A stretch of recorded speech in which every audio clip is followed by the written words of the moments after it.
Hello everyone. Good morning. Radhe Radhe, जय श्री श्याम।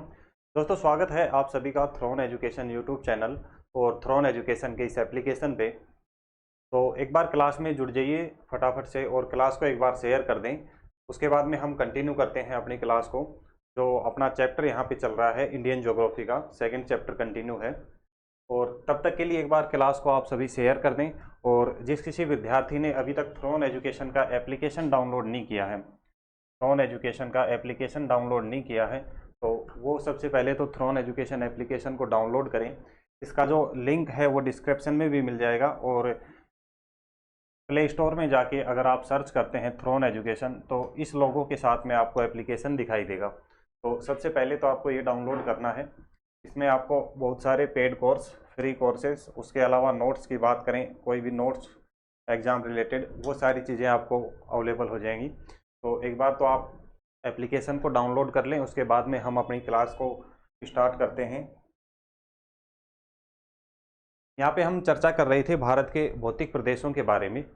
हमने बताया था कि भारत के जो भौतिक प्रदेश रहेंगे उनको 5 पार्टों में डिवाइड करके हम पढ़ेंगे। सबसे पहला हमारा रहेगा उत्तर का पर्वतीय प्रदेश। दूसरा हम पढ़ेंगे उत्तर का विशाल मैदान, great plain of the north के बारे में। और तीसरा जो हमारा यहाँ पे रहेगा प्रायद्वीपीय पठार। चौथा तटीय मैदान। और पांचवें नंबर पर हम क्या पढ़ेंगे, द्वीप समूहों के बारे में यहाँ पे पढ़ेंगे। अब तक हम चर्चा करें तो एक पार्ट जो अपना है वो कंप्लीट हो चुका है। उत्तर का जो पर्वतीय प्रदेश है वो हम यहाँ पे डिस्कस कर चुके हैं।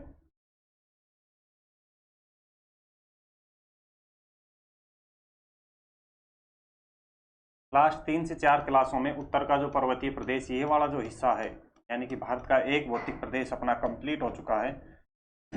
और आज जो हम चर्चा करेंगे उत्तर के विशाल मैदान के बारे में यहाँ पे चर्चा करेंगे। आज का जो हमारा पार्ट रहेगा वो क्या रहेगा, उत्तर का विशाल मैदान।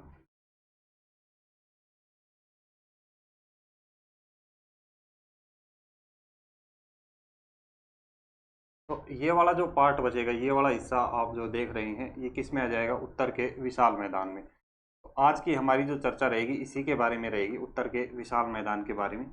बात करें इस उत्तर के विशाल मैदान की, तो इसका विभाजन दो तरीके से देखा जाता है। तो एक बार तो आप हेडिंग डाल लें, उत्तर का विशाल मैदान। आज की हमारी हेडिंग क्या रहेगी, उत्तर का विशाल मैदान। उसके बाद में हम चर्चा करेंगे इस वाले पार्ट के बारे में। ये हमारा क्या था, उत्तर का पर्वतीय प्रदेश, उत्तर का पर्वतीय प्रदेश। ये वाला क्या हो जाएगा, उत्तर का विशाल मैदान। ये हमारा कौन सा पार्ट हो जाएगा आज, उत्तर का विशाल मैदान, उत्तर का विशाल मैदान। के बाद में कल वाली क्लास में हम ये पढ़ेंगे, ये वाला जो अपना पार्ट बचेगा प्रायद्वीपीय पठार के बारे में। प्रायद्वीपीय पठार। और उसके बाद में प्रायद्वीपीय पठार के बाद में ये वाला जो हिस्सा बचता है तटीय मैदानों का, नेक्स्ट क्लास में हम तटीय मैदान और द्वीप समूहों के बारे में पढ़ेंगे। ये क्या हो जाएंगे, तटीय मैदान। और उसके बाद में ये वाले हिस्से कुछ बचते हैं किसके, द्वीप समूहों के। ये कौन से हो जाएंगे, द्वीप समूह। इसकी चर्चा करेंगे हम, द्वीप समूह की। तो इसके बाद में अपनी 2 क्लासें और रहेंगी। में एक में तो प्रायद्वीपीय पठार के बारे में चर्चा करेंगे और उसके बाद में नेक्स्ट जो क्लास रहेगी उसमें तटीय मैदान और द्वीप समूहों की चर्चा करेंगे। तो नेक्स्ट 2 क्लासों में अपना ये चैप्टर कंप्लीट हो जाएगा। और आज की क्लास में हम उत्तर के विशाल मैदान के बारे में यहाँ पे चर्चा करेंगे। उत्तर के विशाल मैदान की आज चर्चा करेंगे। तो आज के लिए आप हेडिंग डालें, उत्तर का विशाल मैदान।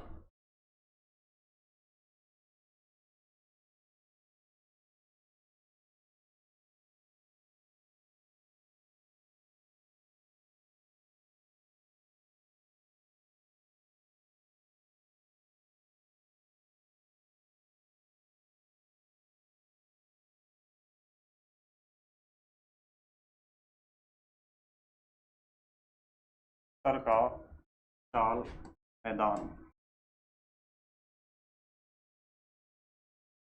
ये हो जाएगी हमारी हेडिंग। दी नदन प्लेन के बारे में आज हम चर्चा करेंगे।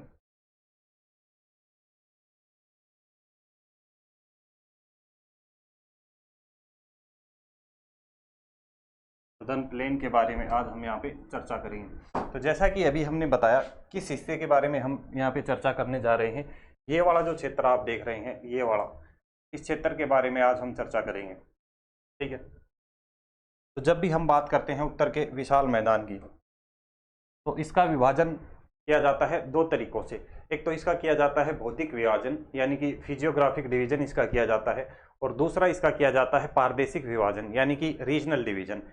भौतिक विभाजन यानी कि फिजियोग्राफिक डिवीजन की हम बात करें तो उसमें हमें तीन चीज़ें पढ़नी होती हैं, भाबर, तराई और जलोढ़ मैदान। जलोढ़ मैदान के दो पार्ट, खादर मैदान और कौन से, बांगर मैदान, एक छोटा सा टॉपिक रहता है ये। उसके बाद में इसके पारदेशिक विभाजन की हम बात करते हैं, उत्तर का जो विशाल मैदान है, तो इसका उत्तर के विशाल मैदान का पारदेशिक विभाजन किया जाता है चार भागों में। एक बोलते हैं पंजाब का मैदान, दूसरा बोलते हैं राजस्थान का मैदान, तीसरा गंगा का मैदान, और जो चौथा रहता है वो रहेगा कौन सा, असम ब्रह्मपुत्र का मैदान। ठीक है, तो एक बार तो आप यहाँ पे हेडिंग डाल लें और उसके बाद में इसका डिवाइडेशन यहाँ पे नोट करें।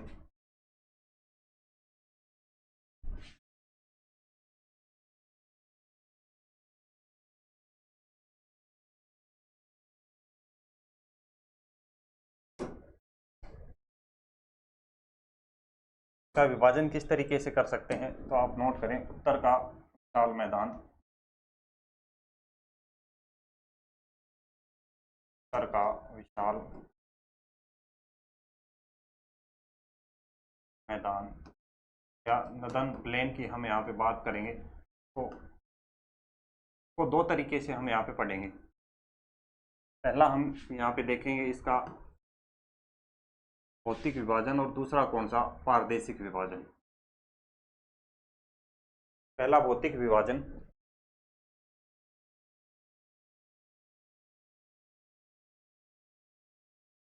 भौतिक विभाजन कह दें या इसका कह दें धरातलीय विभाजन, धरातल के आधार पर जो इसका विभाजन किया जाता है। दूसरा इसको क्या कह सकते हैं, धरातलीय विभाजन। दूसरा अगर हम बात करें तो वो कौन सा हो जाएगा, पारदेशिक विभाजन।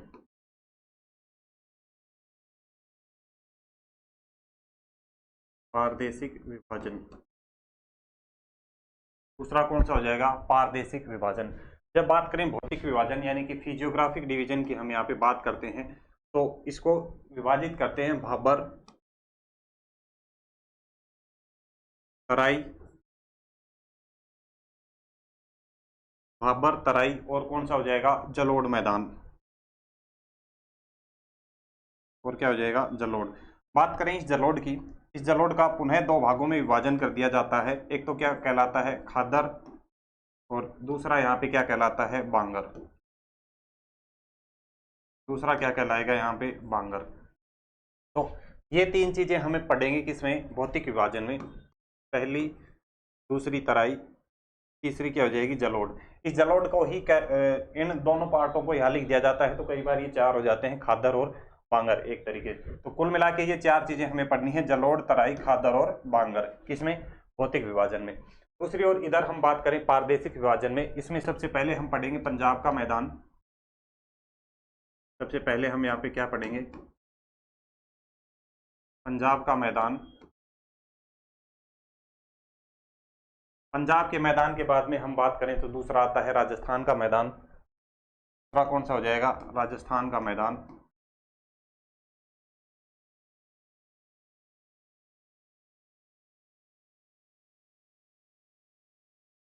राजस्थान के बाद में तीसरा आता है गंगा का मैदान।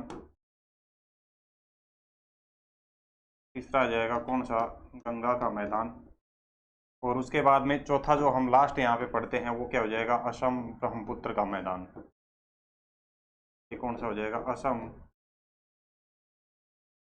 ब्रह्मपुत्र का मैदान। ये क्या हो जाएगा, असम ब्रह्मपुत्र का मैदान। तो इस तरीके से इसका विभाजन करके हम बातचीत करेंगे उत्तर के विशाल मैदान की। तो एक बार तो ये विभाजन आप नोट कर सकते हैं।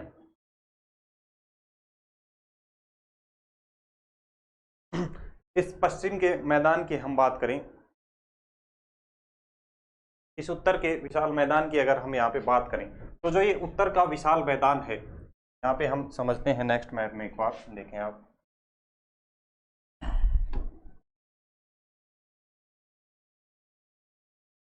ये वाला क्षेत्र तो कौन सा हो जाएगा, हिमालय। तो लास्ट क्लास में हम जिसकी चर्चा कर चुके हैं ये हो जाएगा हिमालय वाला, यानी कि उत्तर का पर्वतीय प्रदेश। और उसके बीच में जो ये आता है कौन सा, विशाल मैदान।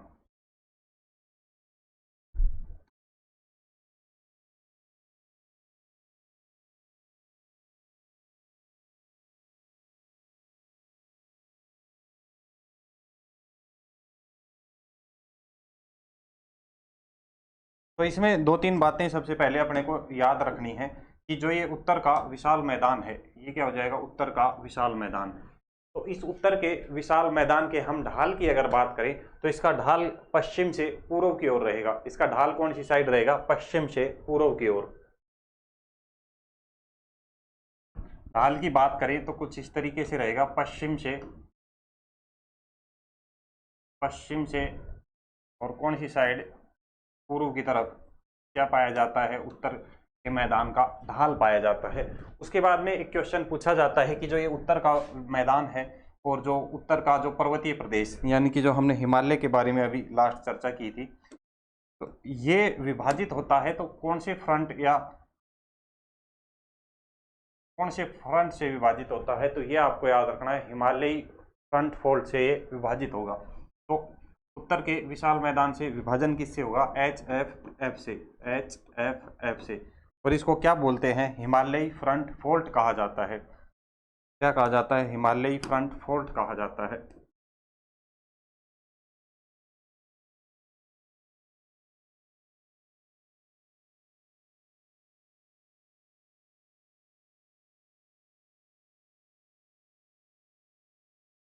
हिमालयी फ्रंट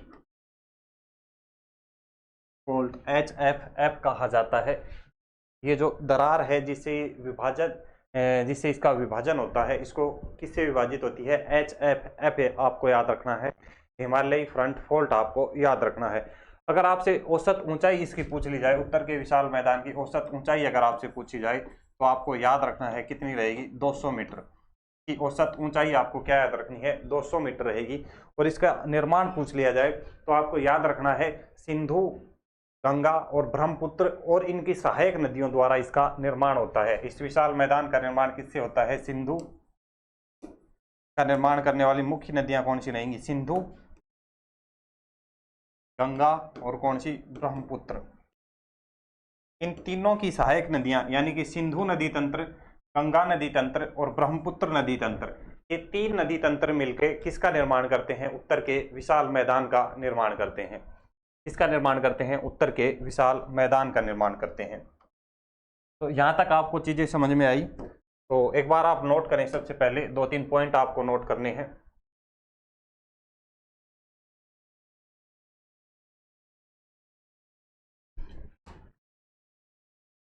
सबसे पहले पॉइंट आपको क्या नोट करना है, हिमालय से अलग होता है। किससे अलग होगा, हिमालय से, हिमालय से अलग होता है।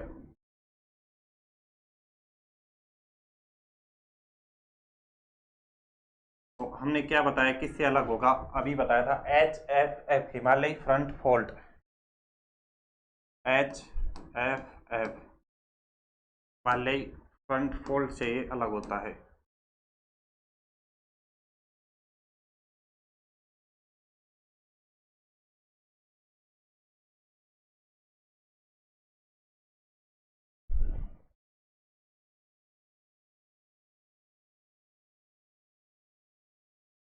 से अलग होगा, हिमालय फ्रंट फोल्ड से ये अलग होता है।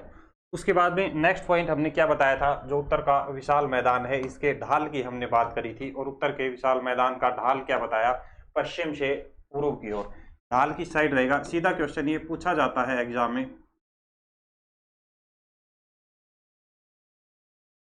पश्चिम से पूर्व की ओर इसका ढाल कहाँ रहेगा, पश्चिम से पूर्व की ओर का ढाल रहता है, पश्चिम से पूर्व की ओर इसका ढाल रहता है। उसके बाद में हमने बताया था इसका निर्माण किन किन से होता है, तो आपको याद रखना है, सिंधु,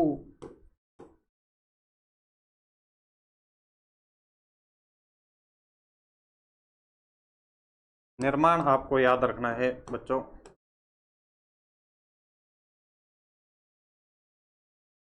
एक नदी बताई कौन सी, सिंधु नदी तंत्र। दूसरा आपको याद रखना है गंगा नदी तंत्र। और तीसरा कौन सा हो जाएगा, ब्रह्मपुत्र नदी तंत्र। ब्रह्मपुत्र, ऐसे लिख लो, ब्रह्मपुत्र व उनकी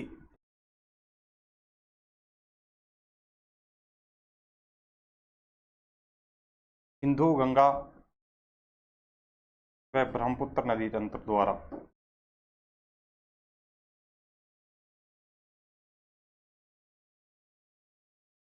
ब्रह्मपुत्र नदी तंत्र द्वारा, ब्रह्मपुत्र नदी तंत्र द्वारा किसका निर्माण होता है, उत्तर के विशाल मैदान का। एक पॉइंट हमने क्या बताया था, उत्तर के विशाल मैदान की औसत ऊंचाई अगर आपसे पूछ ली जाए तो ये औसत ऊंचाई आपको याद रखनी है, कितनी हो जाएगी, 200 मीटर। औसत ऊंचाई की बात करें तो कितनी हो जाएगी, 200 मीटर।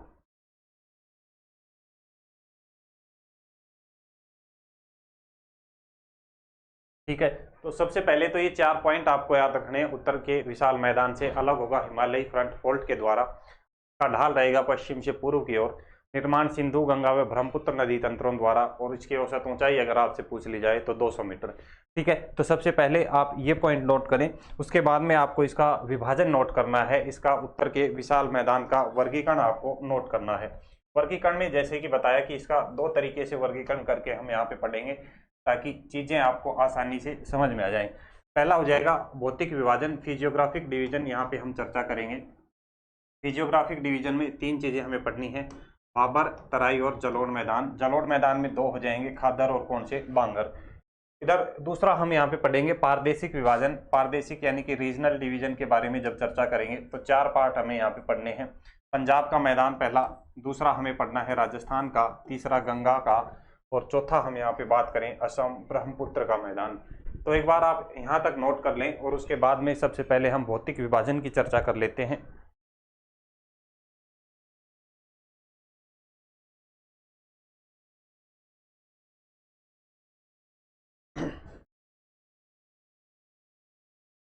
यहाँ तक एक बार नोट करने के बाद में नेक्स्ट हम चलते हैं।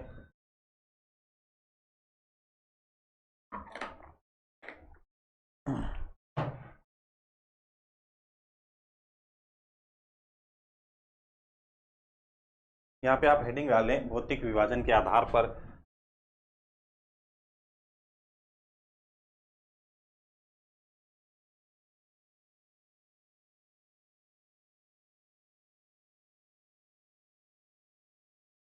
भौतिक विभाजन लिख लें या धरातलीय विभाजन,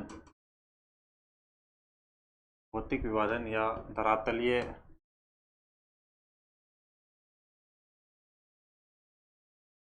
धरातलीय विभाजन के आधार पर।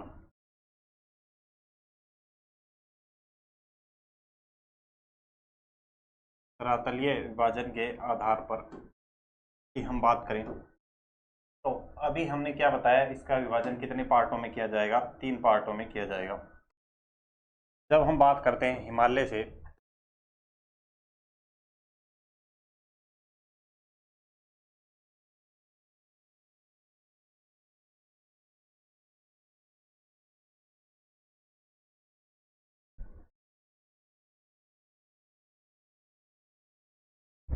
तो हिमालय यानी कि हिमालय की सबसे बाहरी कौन सी, आउटर हिमालय की हम बात करें, और आउटर हिमालय में एक सबसे बाहर की आती है कौन सी, शिवालिका। आउटर हिमालय के सबसे बाहर में कौन सी आएगी, शिवालिका श्रेणी। शिवालिका श्रेणी या आउटर हिमालय जिसको कहा जाता है। इस शिवालिका की तलहटी में हम बातचीत करें तो एक छोटी मोटे कंकड़ों,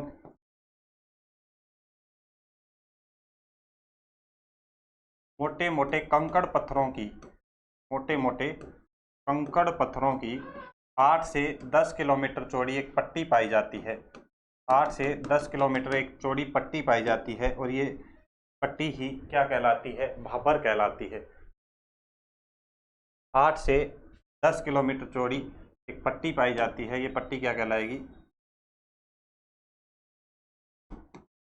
ये क्या कहलाएगी, भाबर कहलाती है। उसके बाद में भाबर के आगे हम बात करें तो एक ये दलदली भूमि इसके दक्षिण में, इसके दक्षिण में दलदली भूमि पाई जाएगी और ये दलदली भूमि क्या कहलाएगी? भाबर के बाद में तराई, ये क्या कहलाएगी? तराई।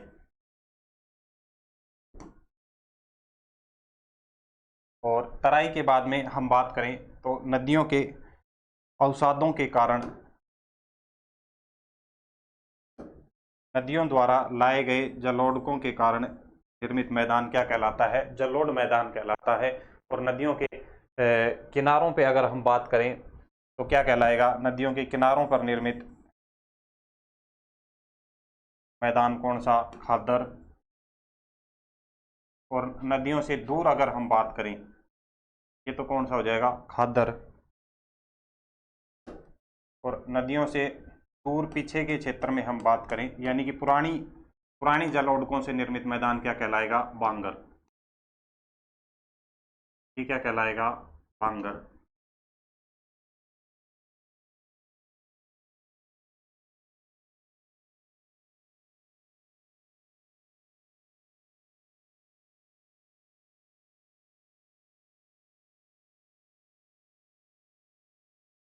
यहाँ तक चीजें समझ में आई। ये क्या हो जाएगा? हिमालय। ये क्या हो जाएगा? हिमालय। और हिमालय के दक्षिण में आपको याद रखना है, हिमालय के, एक बार दोबारा देख लें, हिमालय के दक्षिण में यानी कि आउटर हिमालय की हम बात करें तो आउटर हिमालय में सबसे बाह्य श्रृंखला कौन सी रहेगी? शिवालिका। तो हम चर्चा करेंगे शिवालिका से। शिवालिका से निकलने वाली नदियां क्या लेके आती हैं? कंकड़ पत्थर लेके आती हैं। तो यहाँ पे कंकड़ पत्थरों की एक 8 से 10 किलोमीटर चौड़ी एक पेटी बन जाती है। कंकड़ पत्थरों की 8 से 10 किलोमीटर एक चौड़ी पेटी बन जाती है। 8 से 10 किलोमीटर चौड़ी कंकड़ पत्थरों की। और इस कंकड़ पत्थरों वाले इस क्षेत्र में बात करें तो इसमें जो नदियां हैं वो नदियां दिखाई नहीं देती, क्योंकि कंकड़ पत्थरों के नीचे से पानी बहता है। तो नीचे से बहने के कारण इस क्षेत्र में नदियां आपको दिखाई नहीं देंगी। ठीक है, तो आपको क्या याद रखना है? शिवालिका के दक्षिण में 8 से 10 किलोमीटर चौड़ी कंकड़ पत्थरों की एक पेटी पाई जाती है, या एक श्रृंखला पाई जाती है। वो क्या कहलाती है? भाबर कहलाती है। और इस भाबर में जो नदियां हैं वो नदियां दिखाई नहीं देती हैं। ठीक है, भाबर में आपको ये 2 पॉइंट याद रखने हैं। तराई में बात करें तो जब इस भाबर से निकल के सबसे पहले जो नदियां हैं, नदियां निकलती हैं कहाँ से? सबसे पहले नदियां निकलती हैं इस शिवालिका से। ये आती हैं किस में? भाबर में। भाबर के बाद में ये किस में प्रवेश करती हैं? तराई में। तराई के बाद में जब ये मैदानी क्षेत्र में प्रवेश करती हैं ये नदियां, तो कुछ इस तरीके से नदियों की प्रोसेस चलती है। ठीक है, यहाँ पर प्रवेश किया, यहाँ पे इस क्षेत्र में तो नदियां आपको दिखाई नहीं देंगी। कौन से में? भाबर में। जब तराई वाले क्षेत्र में ये प्रवेश करती है तो ये नदियां कुछ इस तरीके से फैल जाती हैं, चारों तरफ ये क्षेत्र, इस क्षेत्र में फैल जाती हैं। और फैलने के कारण दलदली व रेतीली मिट्टी की एक पट्टी का निर्माण हो जाता है, एक श्रृंखला का निर्माण हो जाता है। और इस श्रृंखला की हम बात करें तो ये कितनी रहेगी? आपको इसकी चौड़ाई याद रखनी है, लगभग कितनी हो जाएगी? 30 से 50 किलोमीटर चौड़ी। 30 से 50 किलोमीटर चौड़ी एक रेतीली व दलदली मृदा, रेतीली व दलदली मृदा की पेटी।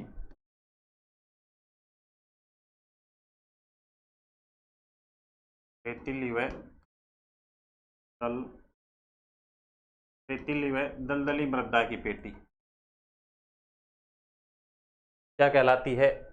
तराई कहलाती है। रेतीली व दलदली मृदा की पेटी क्या कहलाती है? तराई कहलाती है। ठीक है, नदियां इस क्षेत्र में चारों तरफ फैल जाती हैं। और उसके बाद में बात करें खादर की और बात करें किसकी? बांगर की। तो नई जलोढ़ मृदा से निर्मित मैदान खादर क्या हो जाएगा? नई जलोढ़ मृदा से,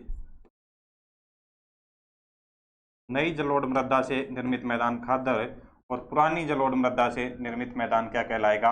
बांगर कहलाएगा। तो यहाँ तक आपको चीजें समझ में आई। तो एक बार ये आप डायग्राम नोट कर लें, डायग्राम से चीजें आपको समझ में आ जाएंगी। और उसके बाद में चारों में एक एक पॉइंट आपको नोट करना है।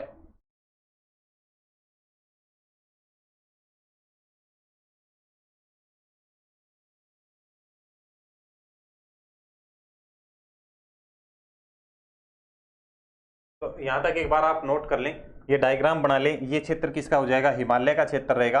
और ये जो सबसे बाहर वाली जो श्रृंखला रहेगी ये कौन सी है? शिवालिका की। ये सबसे आउटर हिमालय रहेगा, शिवालिका वाला क्षेत्र रहेगा। शिवालिका से नदियां निकलेंगी, सबसे पहले भाबर में प्रवेश करती हैं। भाबर में प्रवेश करने के बाद में वो जब तराई में जाती हैं तो चारों तरफ नदियां फैल जाती हैं, जिससे दलदली भूमि का निर्माण होता है। ठीक है, उसके बाद में जब ये आगे मैदानों में बढ़ती हैं तो जो नई जलोढ़ मृदा से निर्मित मैदान रहेगा वो क्या कहलाएगा, खादर, और पुरानी जलोढ़ मृदा से निर्मित क्या कहलाएगा, बांगर कहलाएगा। और इसी के साथ में अब आप नोट करें, 4 पॉइंट आपको नोट करने हैं। सबसे पहले आप नोट करें भाबर के बारे में।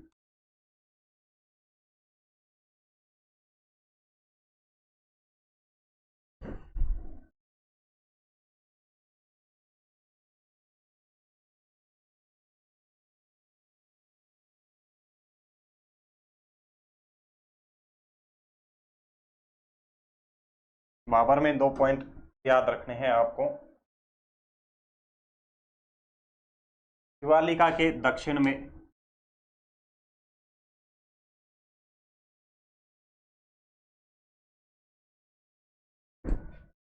शिवालिका के दक्षिण में कह दो या गिरिपाद में कह दो, गिरिपाद में या दक्षिण में, शिवालिका के गिरिपाद में या दक्षिण में 8 से 10 किलोमीटर चौड़ी, 8 से 10 किलोमीटर चौड़ी कंकड़ पत्थरों की एक पेटी पाई जाती है। कंकड़ पत्थरों की एक श्रृंखला या पेटी पाई जाती है, कंकड़ पत्थरों की पेटी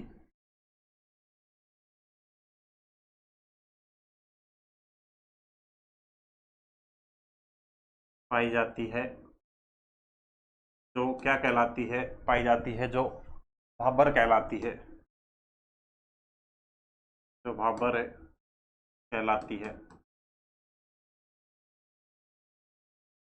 पहला पॉइंट आपको ये याद रखना है, और दूसरा पॉइंट आप यहाँ पे नोट करें कि इस क्षेत्र में नदियां दिखाई नहीं देती हैं।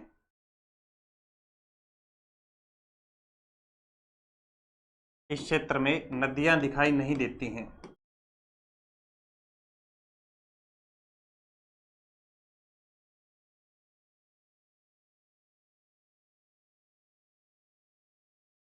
नदियां दिखाई नहीं देती हैं। क्यों दिखाई नहीं देती हैं? क्योंकि पारगम्यता इतनी अधिक हो जाती है और कंकड़ पत्थर इतने अधिक हो जाते हैं कि जो पानी का बहाव है उन कंकड़ पत्थरों के नीचे से बहता है, इसलिए ऊपर से देखने पे इस क्षेत्र में नदियां दिखाई नहीं देती हैं। सबसे पहला पॉइंट अपना कौन सा हो गया? भाबर का।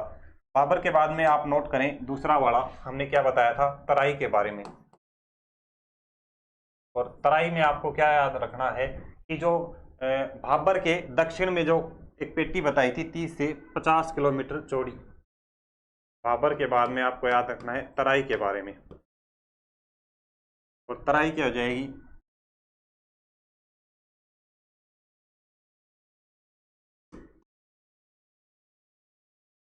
भाबर के दक्षिण में, भाबर के दक्षिण में 30 से 50 किलोमीटर चौड़ी, 30 से 50 किलोमीटर चौड़ी दलदली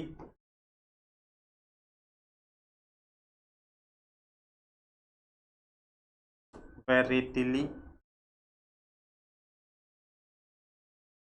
दलदली व रेतीली मृदा की पेटी,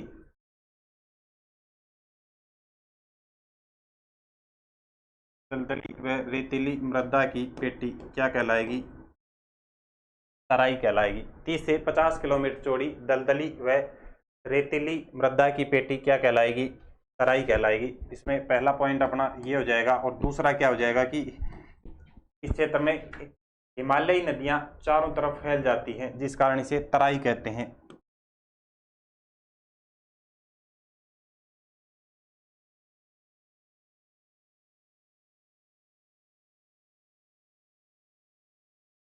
इस क्षेत्र में हिमालयी नदियां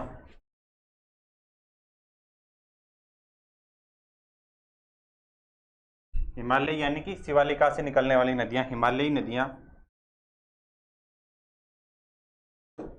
चारों तरफ फैल जाती हैं,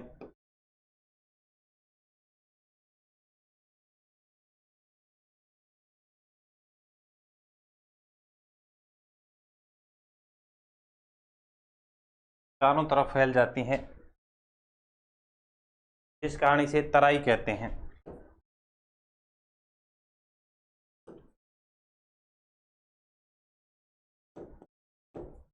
जिस कारण इसे तराई कहते हैं।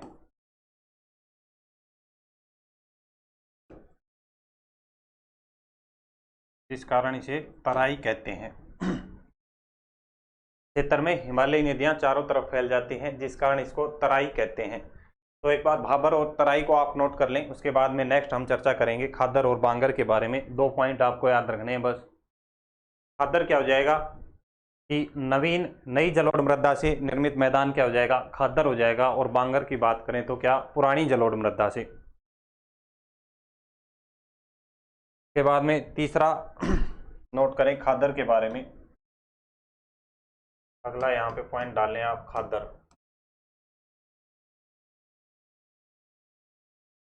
खादर में एक बात याद रखनी है,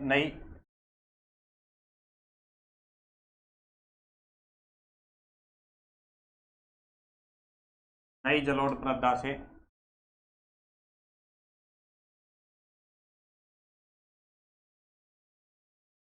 नई जलोढ़ मृदा से निर्मित मैदान, नई जलोढ़ मृदा से निर्मित मैदान क्या कहलाएगा, खादर कहलाएगा। और दूसरा आपको याद रखना है कौन सा, बांगर। और बांगर की यहाँ पे बात करें तो क्या हो जाएगा, पुरानी जलोढ़ मृदा निर्मित मैदान। दूसरा क्या हो जाएगा, बांगर। और इस बांगर की बात करें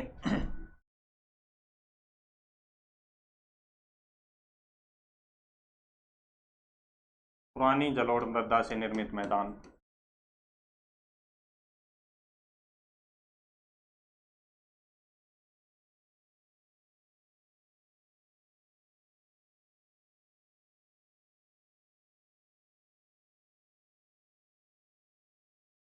पुरानी जलोढ़ मृदा, जलोढ़ मृदा क्या रहेगी, जलोढ़ मृदा की नदियों के द्वारा बहा के लाई गई जो मृदा है, नदियों के द्वारा जो बहाव, नदियों के बहाव के साथ में जो मृदा बह के आती है अलग अलग क्षेत्र से, अलग अलग एरिए से, वो मृदा क्या कहलाती है, जलोढ़ मृदा कहलाती है। ठीक है। बात करें इस खादर मैदान की, तो जो ये खादर मैदान है इस बांगर की अपेक्षा अधिक उपजाऊ होता है। खादर मैदान क्या रहेगा, अधिक उपजाऊ। तो एक पॉइंट यहाँ पे नोट करें, खादर मैदान यह अधिक उपजाऊ होता है। खादर मैदान बांगर की तुलना में अधिक उपजाऊ, बांगर की तुलना में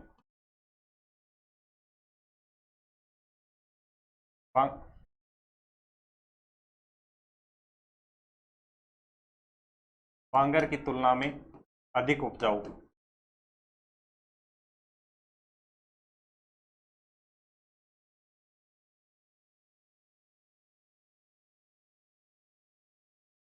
और इधर बात करें बांगर की तो ये क्या हो जाएगा, कम उपजाऊ।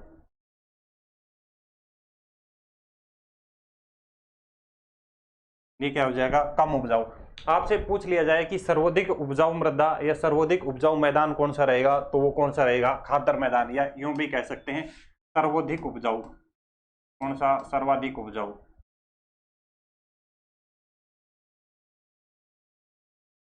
सर्वाधिक उपजाऊ, सर्वाधिक उपजाऊ मैदान कौन सा हो जाएगा, खादर हो जाएगा। ठीक है।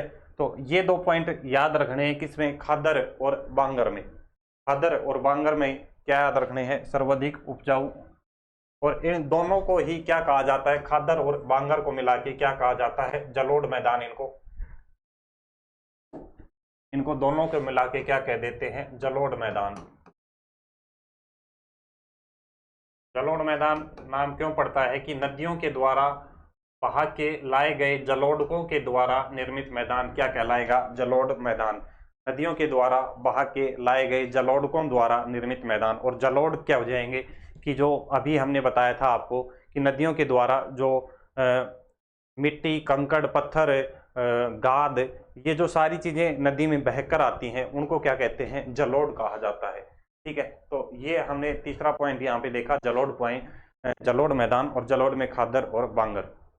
तो यहाँ तक एक बार आप नोट कर लें। और यहाँ पे अपना एक पार्ट कंप्लीट होता है उत्तर के विशाल मैदान का। कौन सा, भौतिक विभाजन यानी कि धरातलीय विभाजन। भाबर, तराई, जलोढ़ मैदान में खादर और बांगर हमने देखा। ज़्यादा कुछ नहीं है, दो दो पॉइंट आपको याद रखने हैं इसमें।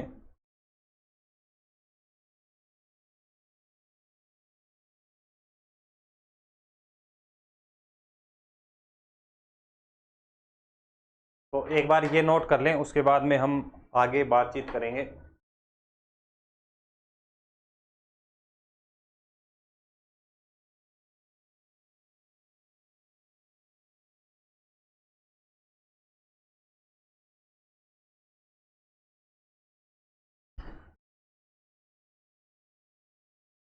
नेक्स्ट हम चर्चा करेंगे रीजनल डिवीजन के बारे में। नेक्स्ट आप हेडिंग डाल लें, रीजनल डिवीजन, प्रादेशिक विभाजन।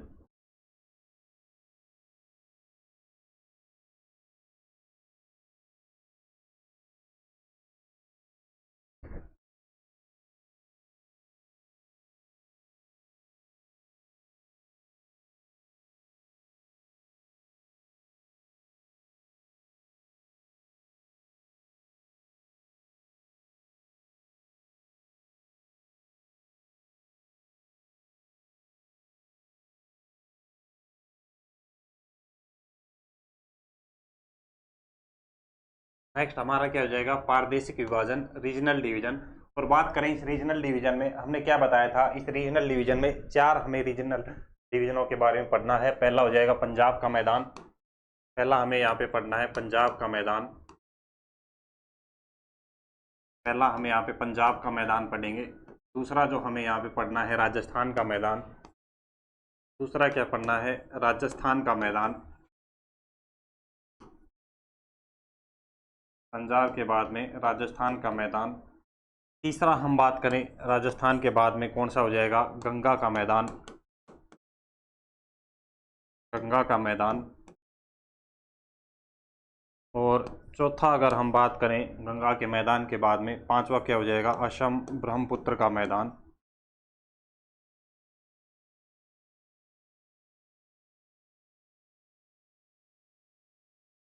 ये चार रीजन हमें पढ़ने हैं, चार रीजनल डिवीजन हमें यहाँ पे पढ़ने हैं। जैसे कि इसमें हम मैप में कुछ देखें चीज़ों को।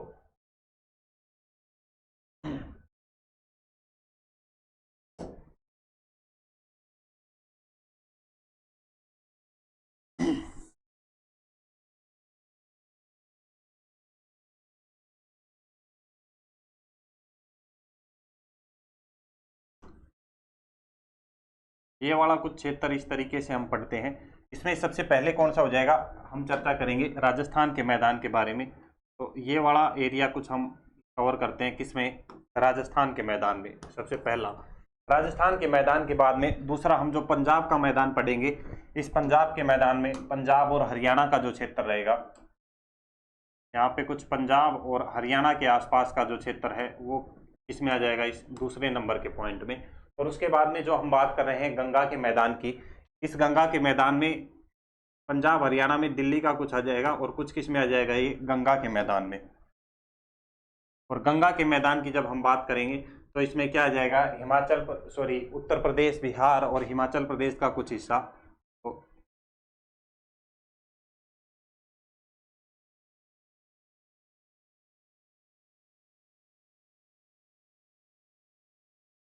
ये क्षेत्र किस में आ जाएगा, गंगा के मैदान में। कौन कौन से क्षेत्र, उत्तर प्रदेश, बिहार और कौन सा इधर जो वेस्ट बंगाल का यहाँ पे निकल के आएगा एरिया, वेस्ट बंगाल वाला, ये किस में आ जाएगा, गंगा के मैदान में। और दूसरा हम बात करें ब्रह्मपुत्र के मैदान की, तो ये असम के आसपास आसपास के जो मैदानी क्षेत्र रहेगा, ये किस में आ जाएगा, असम ब्रह्मपुत्र के मैदान में। ये किस में आ जाएगा, असम ब्रह्मपुत्र के मैदान में। तो आप हेडिंग डालें, उत्तर का विशाल मैदान का प्रादेशिक विभाजन। और इसमें पहला पॉइंट आपको नोट करना है कौन सा, पंजाब का मैदान। सबसे पहले हम क्या बात करेंगे, पंजाब के मैदान की।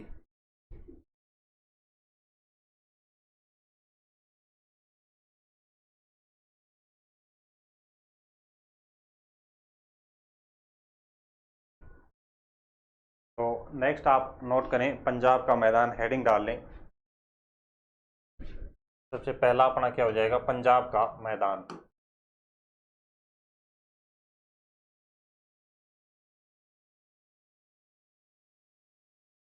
पहला कौन सा हो जाएगा? पंजाब का मैदान। और बात करें इस पंजाब के मैदान की, तो सिंधु और उसकी सहायक नदियों द्वारा लाए गए अवसादों के कारण किसका निर्माण होगा? पंजाब के मैदान का।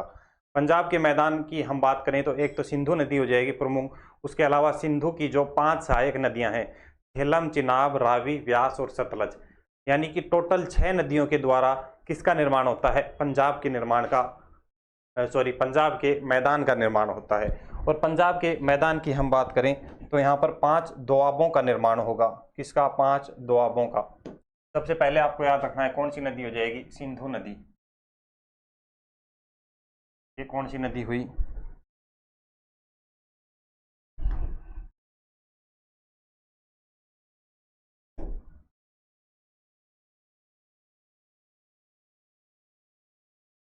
एक नदी हो जाएगी कौन सी? सिंधु। सिंधु के बाद में एक आती है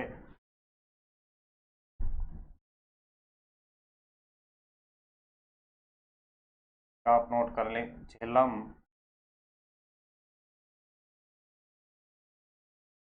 एक सबसे लास्ट में निकलती है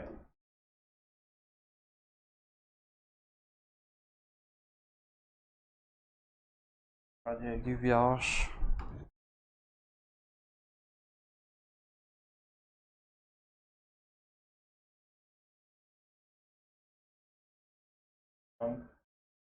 अब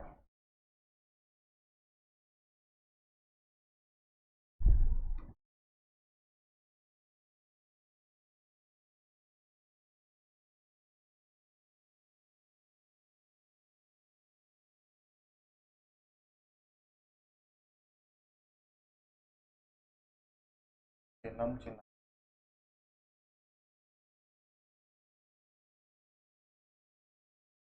झेलम, चिनाब और झेलम, चिनाबी।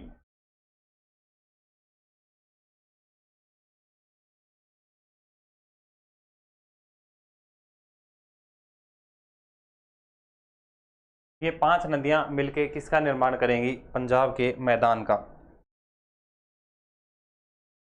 5 नदियां मिलके किसका निर्माण करेंगी? पंजाब के मैदान का।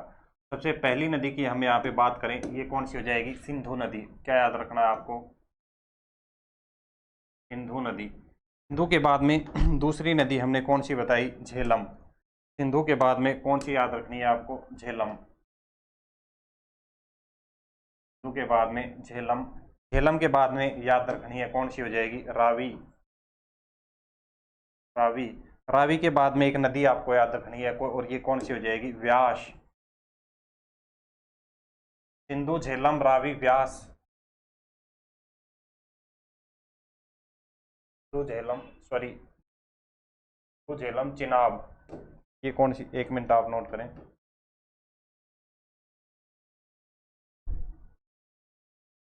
सिंधु, झेलम, ये वाली कौन सी हो जाएगी? चिनाब। चिनाब के बाद में नेक्स्ट जो अपनी आएगी रावी। रावी के बाद में कौन सी आ जाएगी? व्यास।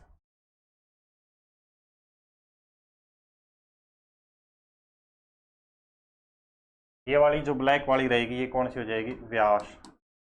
और व्यास के बाद में जो सबसे लास्ट में निकल के आएगी वो कौन सी हो जाएगी? सतलज। ये कौन सी हो जाएगी? सिंधु, झेलम, रावी, व्यास। इसमें मुख्य नदी कौन सी हो जाएगी? सिंधु नदी और उसकी 5 कौन सी? सहायक नदियां। ठीक है, तो सिंधु प्लस झेलम 5 नदियां मिलके पंजाब के मैदान में 5 दोआबों का निर्माण करती हैं। दोआब क्या हो जाएंगी?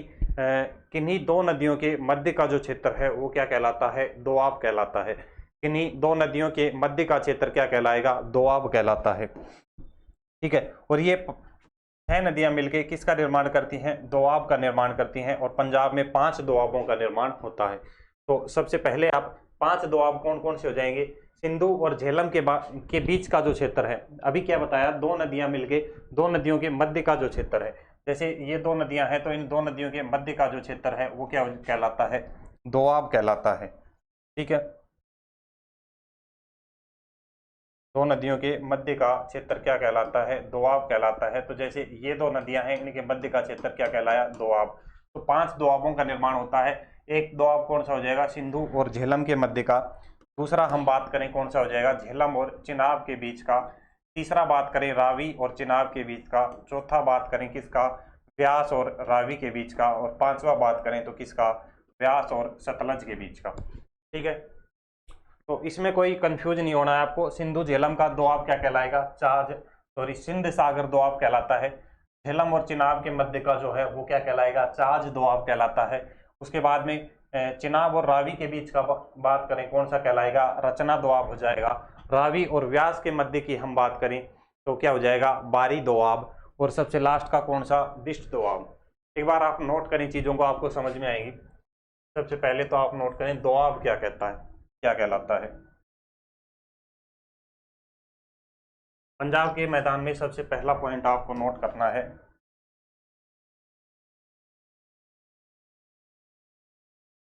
सिंधु सिंधु व उसकी सिंधु व उसकी 5 सहायक नदियां मिलके 5 सहायक नदियां मिलकर इसका निर्माण करती हैं, पंजाब के मैदान का निर्माण करती हैं। पंजाब के मैदान का निर्माण करती हैं।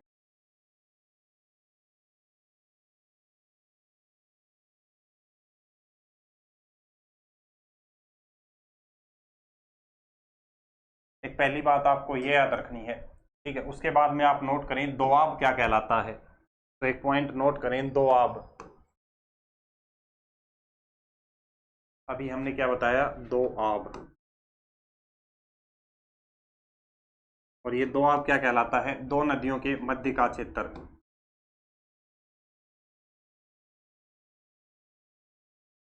दो नदियों के मध्य का क्षेत्र, मध्य का दो नदियों के मध्य का क्षेत्र क्या कहलाएगा, मध्य का क्षेत्र दोआब कहलाता है।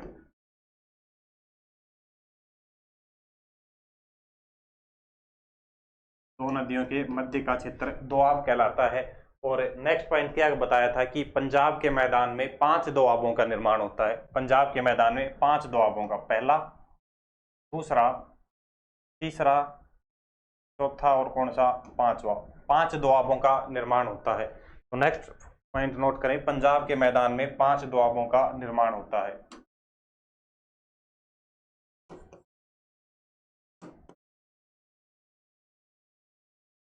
पंजाब के मैदान में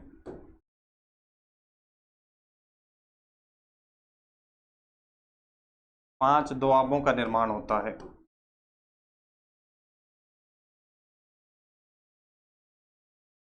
5 दोआबों का निर्माण होता है।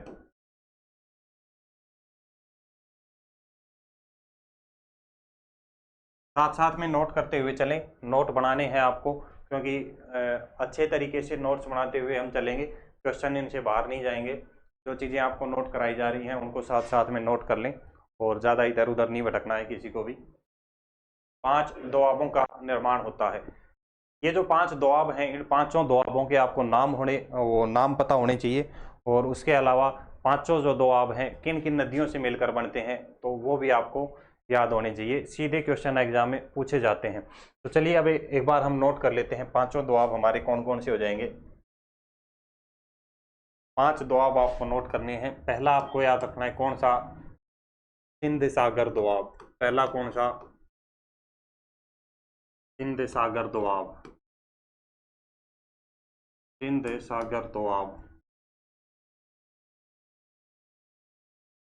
सिंध सागर दोआब। दूसरा आपको नोट करना है, सिंध सागर के बाद चाज दोआब। नेक्स्ट अपना क्या हो जाएगा, चाज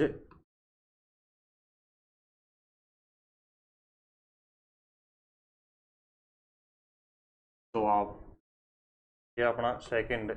के बाद में थर्ड आपको नोट करना है, सिंध सागर चाज दोआब। नेक्स्ट अपना हो जाएगा कौन सा, रचना दोआब।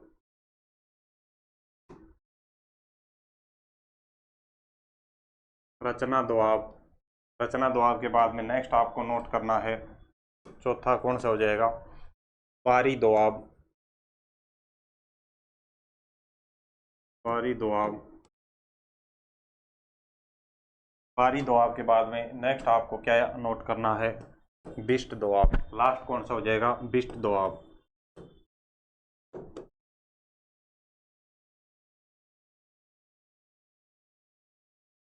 नेक्स्ट क्या हो जाएगा, बिस्ट दोआब। ठीक है, तो ये 5 दोआब हो जाएंगे। इनमें कुछ भी नहीं है, ओनली आपको मैं अभी बता देता हूँ कैसे याद रखने हैं पांचों दोआब। सबसे पहले तो आपको जो सिंधु नदी है, उन सिंधु नदी की जो सिंधु प्लस में उसकी जो 5 सहायक नदियां हैं उनका क्रम आपको याद होना चाहिए। क्रम क्या रहेगा, ऊपर से नीचे सिंधु, ऐसे नोट कर ले आप, सिंधु झेले चिनाब को, सिंधु झेले चिनाब को, एक ट्रिक नोट कर ले, सिंधु झेले चिनाब को रावी व्यास सतलज। नेक्स्ट क्या हो जाएगा, रावी व्यास सतलज। रावी व्यास सतलज, ये आप इसको ट्रिक कह लें या इसका क्रम कह लें, ये आपको याद रखनी है, उसके बाद ही चीजें आपको याद रह पाएंगी। सिंधु झेलम चिनाब रावी व्यास सतलज, तो ये क्रम क्या हो जाएगा, ऊपर से नीचे आपको नोट रखना है। सबसे ऊपर नदी कौन सी रहेगी, सिंधु, उसके बाद में झेलम, उसके बाद में आ जाएगी चिनाब, उसके बाद में आ जाएगी रावी व्यास, और कौन सी, सतलज। सिंधु झेलम चिनाब रावी व्यास और सतलज, ये 6 नदियों का क्रम आपको याद हो जाए तो उसके बाद में दोआब याद करने में कोई दिक्कत नहीं आएगी। ठीक है, 2 या 3 बार आप इसको नोट करेंगे और 2-3 बार ये वाली लाइन आप बोल लें, सिंधु झेले चिनाब को, सिंधु झेले चिनाब को रावी व्यास सतलज। 2-4 बार बोले, सिंधु झेले चिनाब को रावी व्यास सतलज। ठीक है, कौन कौन सी, सिंधु झेलम रावी व्यास सतलज।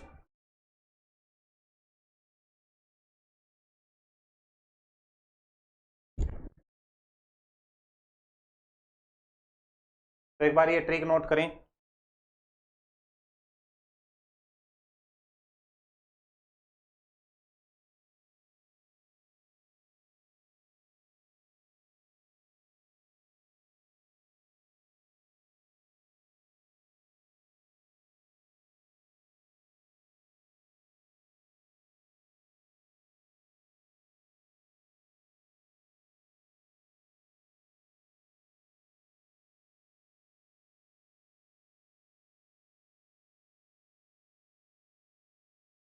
तो ये नोट कर लिया। उसके बाद में नोट करना है अपने को दोआबों की, हम यहाँ पे बात कर रहे हैं। सबसे पहले आपको क्या हम देखेंगे, कौन सा, सिंध सागर दोआब। तो सिंध सागर दोआब में आपको सिर्फ एक बात याद रखनी है कि सिंधु और कौन सी नदियों से मिलके बनेगा, सिंधु प्लस झेलम नदी से। सिंध सागर में नोट करें, सिंधु प्लस में झेलम नदी मिलके इसका निर्माण करती है, सिंधु प्लस में झेलम, सिंधु प्लस में झेलम मिलके किसका निर्माण करती हैं, सिंध सागर दोआब का। उसके बाद में नेक्स्ट आपको नोट करना है कौन सा, चाज दोआब। और बात करें इस चाज दोआब की, तो ये कौन कौन सा हो जाएगा, चिनाब और किससे, झेलम से मिलके। चाज से आपको क्या याद रखना है, जयपुर क्या हो जाएगा, चिनाब, और जयपुर क्या हो जाएगा, झेलम, जयपुर क्या हो जाएगा, झेलम। जैसा कि इसके नाम में ही दिया गया है, ताज दोआब में जयपुर क्या हो जाएगा, चिनाब, किससे मिलके बनेगा, चिनाब से, प्लस में किससे मिलके बनेगा, जयपुर झेलम से, किससे मिलके बनेगा, झेलम से। चिनाब प्लस में किससे, झेलम से मिलके। जैसे नेक्स्ट हम बात करें रचना दोआब की, तो रचना दोआब का भी नाम इसी में छिपा है। कौन कौन सी, रैफोर क्या हो जाएगी, रावी, और चैफोर क्या हो जाएगा, चिनाब।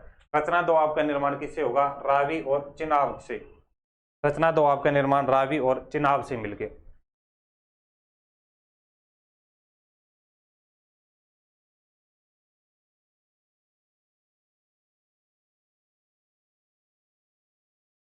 रावी प्लस में कौन सी नदी मिलेगी, चिनाब। रावी प्लस में कौन सी नदी मिलेगी, चिनाब नदी, किसका निर्माण करेगी, रचना दोआब की।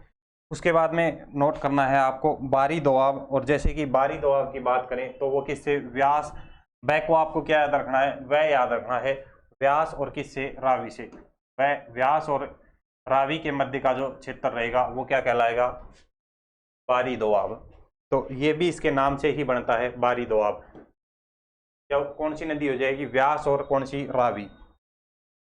बारी दोआब में कौन सी, व्यास और व्यास प्लस में रावी, ये नदियां मिलकर किसका निर्माण करेंगी, बारी का। और उसके बाद में बचता है कौन सा, बिस्ट। और इस बिस्ट की बात करें तो ये बिस्ट किससे निर्मित होगा, इसके नाम में ही निकल के आ रहा है। बैक को आपको क्या पढ़ना है, वह पढ़ना है। बैक को क्या पढ़ना है, वह पढ़ना है। और सै को, ऐसे क्या हो जाएगा, सतलज। तो ये क्या हो जाएगा, कौन कौन सी बताई, व्यास प्लस में सतलज, व्यास प्लस में सतलज। ये कुछ 2-3 बातें आपको याद रखनी है, किससे संबंधित, दोबारा देखिए। एक आपको याद रखना है कौन सा, सिंध सागर दोआब। सिंधु प्लस में कौन सी नदी, झेलम नदी। सिंधु और झेलम के मध्य का क्षेत्र क्या कहलाएगा, सिंध सागर दोआब। चाज दोआब, चाज दोआब कैसे याद रखना है आपको, इसके नाम से ही याद रखना है, इसके नाम में ही इसका जो आंसर निकल के आएगा। आपसे पूछ लिया जाए चाज दोआब का निर्माण किन किन नदियों से होता है, जयपुर क्या हो जाएगा, चिनाब। और जयपुर क्या हो जाएगा, झेलम। ताज दोआब का निर्माण कौन सी नदियों से, जयपुर, चिनाब और जयपुर, झेलम से। रचना दोआब की अगर बात करें, रचना का कौन कौन सी नदियों से हो जाएगा, रैपुर कौन सी हो जाएगी, रैपुर, रावी। और जयपुर कौन सी, चिनाब। रावी और चिनाब मिलकर किसका, रचना दोआब का निर्माण करेंगे। बारी दोआब की बात करें तो बारी दोआब का भी इसी में निकल के आएगा आंसर। बैक को आपको क्या पढ़ना है, वह पढ़ना है, ठीक है। तो बारी यानी कि बारी दोआब का निर्माण किससे होगा, व्यास प्लस में कौन सी, रावी का। वैसे हम बना देंगे वह, और वैसे क्या हो जाएगा, व्यास। और वैसे क्या हो जाएगा, रावी, ठीक है। और इसी तरीके से आपको याद रखना है कौन सा, बिष्ट दोआब। बिष्ट दोआब में क्या हो जाएगा, वह का फिर से हम क्या बना देंगे, वह, वैसे हो जाएगा व्यास। और इस सह वाले से क्या बना देंगे हम, सतलज, ठीक है। तो इस तरीके से ये चीजें आप याद रख सकते हैं। तो एक बार तो आप ये नोट करें, पंजाब के मैदान में 5 सिंधु है, उसकी 5 सहायक नदियां मिलकर इसका निर्माण करती हैं। वो डायग्राम आपको नोट करना है, डायग्राम आप बना लें, ठीक है। उसके बाद में दोआब नोट करें, दोआब क्या हो जाएगा, 2 नदियों के मध्य का क्षेत्र दोआब कहलाएगा। पंजाब के मैदान में 5 दोआबों का निर्माण होता है।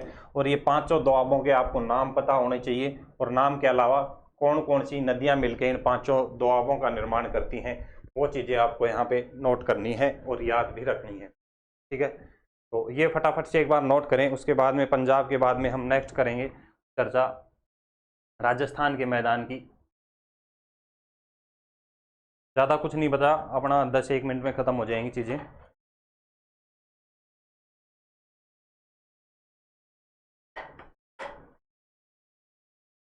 फटाफट एक बार नोट कर लें।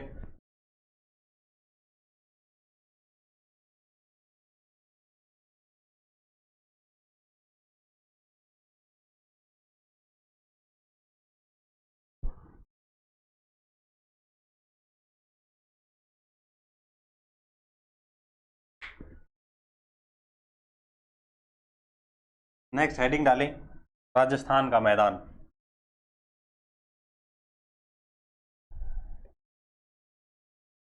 नेक्स्ट अपनी क्या हो जाएगी, राजस्थान का मैदान। पंजाब का हमने पढ़ लिया, सेकंड हम यहाँ पे क्या पढ़ेंगे, राजस्थान का मैदान।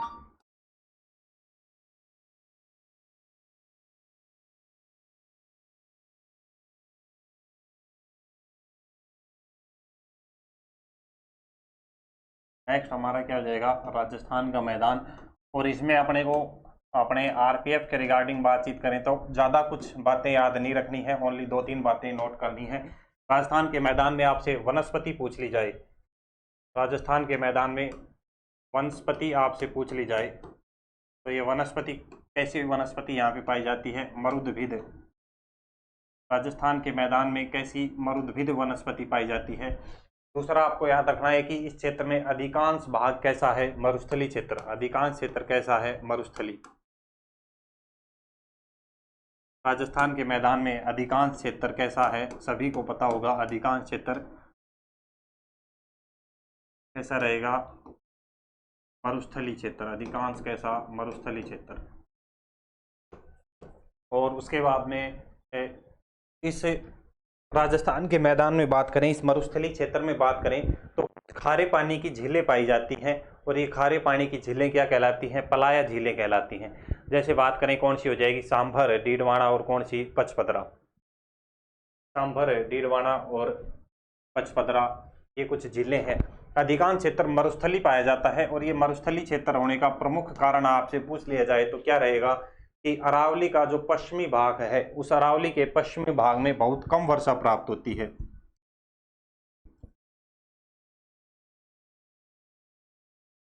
अरावली के पश्चिमी भाग में, अरावली के पश्चिमी भाग में कम वर्षा होने के कारण, कम वर्षा होने के कारण, कम वर्षा होने के कारण, और इस अरावली के पश्चिमी भाग में सबसे कम वर्षा क्यों होती है? तो ये सारी प्रोसेस जब हम मानसून के बारे में चर्चा करेंगे, मानसून वाला चैप्टर यानी कि जलवायु वाला चैप्टर हम पढ़ेंगे, उसमें सारी चीज़ें हम डिस्कस करेंगे। तो अभी के लिए आप यही 2 पॉइंट नोट रखें। नेक्स्ट हमने क्या बताया था? इस क्षेत्र में खारे पानी की झीलें पाई जाती हैं। इस क्षेत्र में अनेकों खारे पानी की झीलें पाई जाती हैं। कौन से क्षेत्र में? मरुस्थलीय क्षेत्र में।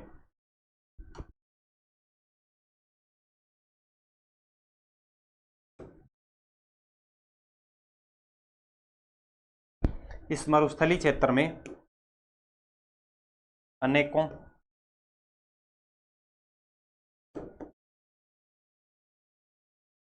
खारे पानी की झीलें पाई जाती हैं।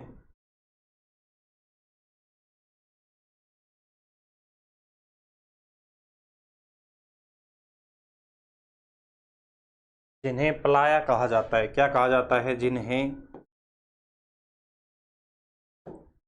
पलाया कहा जाता है। जिन्हें पलाया कहा जाता है। जिन्हें पलाया कहा जाता है। ठीक है। और पलाया झीलें कौन कौन सी हो जाएंगी? जैसे आपसे एग्जाम्पल पूछ लिया जाए तो सांभर, डीडवाना, पचपदरा, आप नोट कर लें एक दो एग्जाम्पल भी। सांभर, डीडवाना और कौन सा? पचपदरा। सांभर, डीडवाना और कौन सा हो जाएगा? पचपदरा। ठीक है।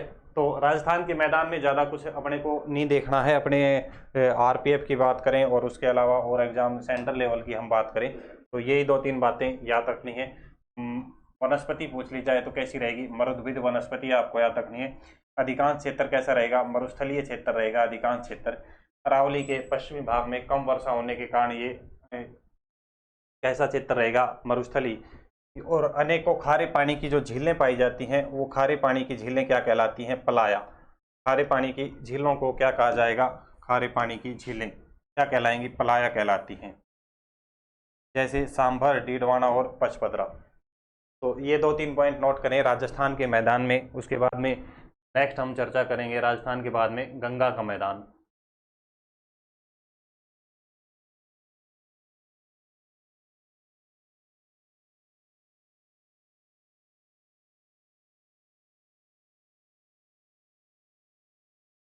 नेक्स्ट अपना कौन सा आएगा? गंगा का मैदान।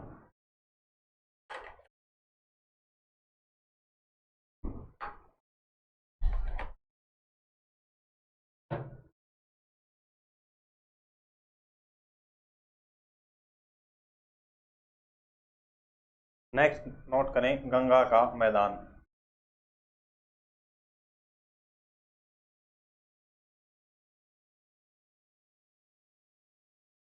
गंगा का मैदान, प्लेन ऑफ गंगा। इस गंगा के मैदान में अगर आपसे विस्तार पूछ लिया जाए तो इसका विस्तार कितने कौन कौन से राज्यों में है? तो गंगा के मैदान का मुख्य रूप से विस्तार हरियाणा, यूपी, दिल्ली, झारखंड और वेस्ट बंगाल के कुछ हिस्सों में देखने को अपने को मिलेगा। तो सबसे पहले पॉइंट आपसे पूछ लिया जाए, इसका विस्तार आपको याद रखना है। मुख्य रूप से,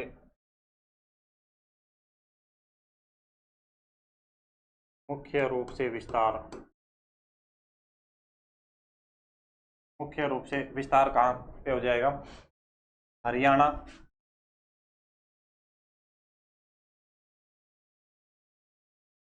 यूपी, हरियाणा, यूपी, दिल्ली, झारखंड और पश्चिम बंगाल के कुछ हिस्सों में।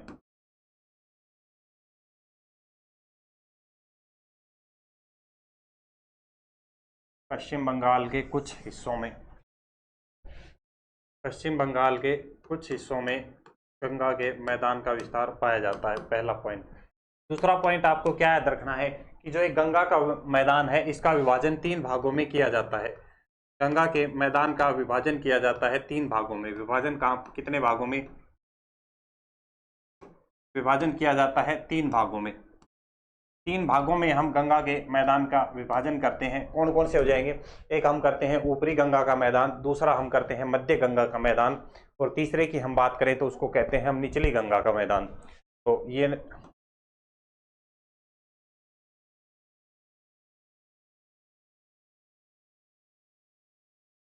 जैसे 3 भाग हमने बताए गंगा के मैदान की।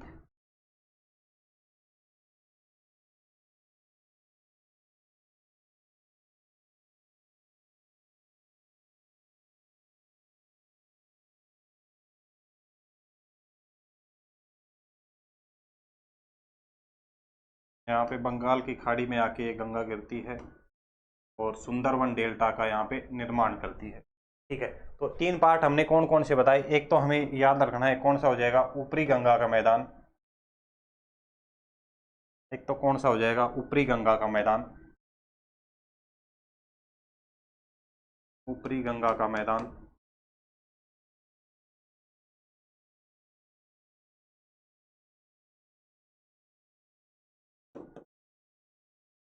पहला कौन सा? ऊपरी गंगा का मैदान। दूसरे की बात करें कौन सा? मध्य गंगा का।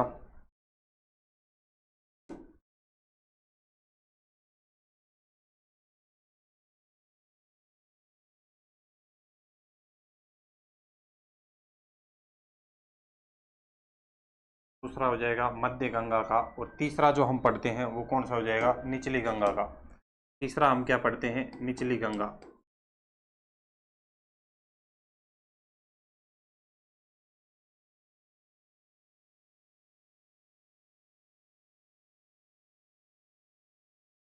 तीसरा हम यहाँ पे क्या पढ़ते हैं? निचली गंगा का मैदान।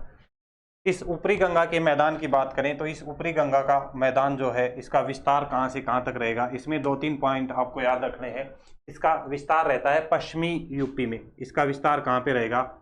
पश्चिमी यूपी में।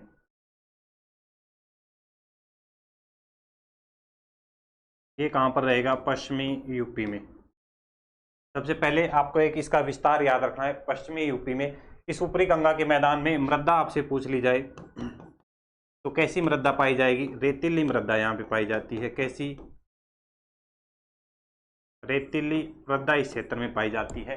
और इसके उपजाऊपन की बात कर ली जाए, ये जो 3 मैदान हम यहाँ पे पढ़ रहे हैं, ऊपरी, मध्य और निचली गंगा, इसमें से सबसे कम उपजाऊ रहता है। क्या रहेगा? सबसे कम उपजाऊ, या यूं कह सकते हैं कम उपजाऊ। कौन सा? ऊपरी गंगा का मैदान। उसके बाद में मध्य गंगा के मैदान के विस्तार की यहाँ पे बात करें तो ये विस्तार कहाँ से कहाँ तक रहेगा? इसका विस्तार आपसे पूछ सकता है पूर्वी यूपी से बिहार तक, यानी कि अवध से मगध तक। अवध से मगध तक। अवध कहाँ पड़ेगा? अवध कहाँ पड़ेगा? यूपी में, पूर्वी यूपी में। और मगध की बात करें तो बिहार में, यानी कि पूर्वी यूपी से बिहार तक, पूर्वी यूपी से बिहार तक, पूर्वी यूपी से बिहार तक किसका विस्तार रहेगा? मध्य गंगा के मैदान की। इसमें मिट्टी की आपसे पूछ ली जाए कैसी मृदा यहाँ पे पाई जाती है तो आपको याद रखना है गाद मृदा। कैसी मृदा? गाद मृदा इस क्षेत्र में पाई जाती है। और तीसरा आपसे पूछ लिया जाए उपजाऊपन की बात पूछ ली जाए तो ये जो हमने पढ़ा था ऊपरी गंगा का मैदान, इसकी तुलना में क्या होता है, अधिक उपजाऊ, इसकी तुलना में अधिक उपजाऊ, इसकी तुलना में अधिक उपजाऊ रहता है कौन सा, मध्य गंगा का मैदान। और तीसरा हम पढ़ें कौन सी, निचली गंगा के मैदान के बारे में। तो निचली गंगा का मैदान जो रहेगा, इधर नोट कर लेते हैं हम ऊपर, निचली गंगा का, इसके विस्तार की बात करें तो कहाँ पर, पश्चिम बंगाल में, अधिकांश विस्तार या कहाँ रहेगा, पश्चिम बंगाल में, पश्चिमी बंगाल में, वेस्ट बंगाल में इसका विस्तार रहेगा। तीसरा, यहाँ पे मृदा आपसे पूछ ली जाए तो मृदा कैसी पाई जाएगी, चिकनी मृदा यहाँ पे पाई जाती है। कैसी, चिकनी मृदा, चिकनी मृदा पाई जाएगी कौन से क्षेत्र में, मध्य गंगा के मैदान में। और चौथा, इसमें उपजाऊपन की अगर बात की जाए तो सर्वाधिक उपजाऊ कौन सा रहेगा, सर्वाधिक उपजाऊ कौन सा रहेगा, निचली गंगा का।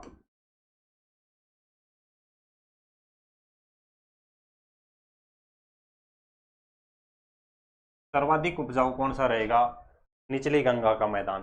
ठीक है, तो गंगा के मैदान में दो तीन बातें ये याद रखनी है, इसका विस्तार कितने राज्यों में हो जाएगा, हरियाणा, यूपी, झारखंड और कौन से, वेस्ट बंगाल में मुख्य रूप से। ठीक है, उसके बाद में इसका विभाजन किया जाता है मुख्य रूप से 3 पार्टों में। कौन कौन से 3 पार्ट हो जाएंगे, पहला हो जाएगा कौन सा, सबसे पहला हो जाएगा ऊपरी गंगा का मैदान, दूसरा हो जाएगा मध्य गंगा का, तीसरा कौन सा, निचली गंगा। ऊपरी गंगा के विस्तार की बात करें कहाँ पे, पश्चिमी यूपी में। मध्य गंगा की बात करें अवध से मगध तक, यानी कि पूर्वी यूपी से बिहार तक, और वो कहाँ पे हो जाएगा, निचला वाला पश्चिम बंगाल में। ठीक है, तीनों की मृदा याद रखनी है। ऊपरी गंगा में रेतीली मृदा, यहाँ पे गाद मृदा, और वहाँ पे कैसी, चिकनी मृदा। सर्वाधिक उपजाऊ मृदा पूछी जाए तो सबसे कम उपजाऊ कौन सी रहेगी, ऊपर वाली कम उपजाऊ, उसके बाद में अधिक उपजाऊ कौन सी रहेगी, मध्य गंगा, और सर्वाधिक उपजाऊ कौन सी रहेगी, निचली गंगा की। ठीक है, सर्वाधिक उपजाऊ कौन सी रहेगी, निचली गंगा की। ठीक है, तो ये एक बार नोट कर ले, इसमें ज़्यादा कुछ याद नहीं रखना है अपने को।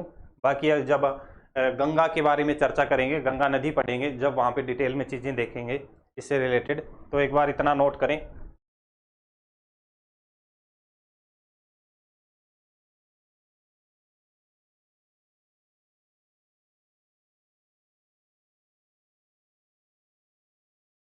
ये तीसरा अपना गंगा का मैदान हुआ, और उसके बाद में चौथा हम यहाँ पे पढ़ेंगे कौन सा, असम ब्रह्मपुत्र का मैदान। सबसे लास्ट अपना बचता है कौन सा, असम ब्रह्मपुत्र का मैदान। यहाँ तक नोट हो गया। उसके बाद में नेक्स्ट चलते हैं असम ब्रह्मपुत्र के मैदान के बारे में। नेक्स्ट आप हेडिंग डालें, असम ब्रह्मपुत्र का मैदान।